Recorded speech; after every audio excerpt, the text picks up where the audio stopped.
We are Onyx Imaging. We are the highest rated and most reviewed printer service center in Oklahoma. Hey there, it's Chris over here at Onyx. In this video I'll show you how to clean the scanner glass on your HP LaserJet Pro MFP, M227, FDW, or CDW. The first step is to open the scanner lid and expose the glass. Next, you'll need to get a glass cleaner and a lint-free cloth. Don't spray the glass cleaner directly on the scanner glass or this may damage it. Instead, put some glass cleaner on your cloth and then wipe the scanner glass gently.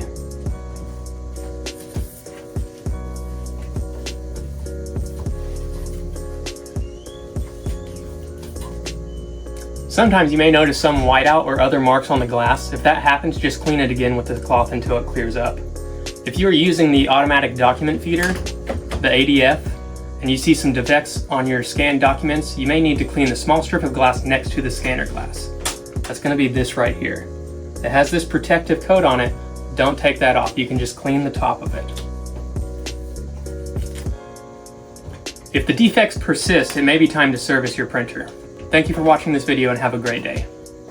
Thank you for watching. If you're interested in how you can receive free labor on all of your service calls, as well as how to qualify for free printer upgrades, contact us today. We are here for all of your printer and office supply needs.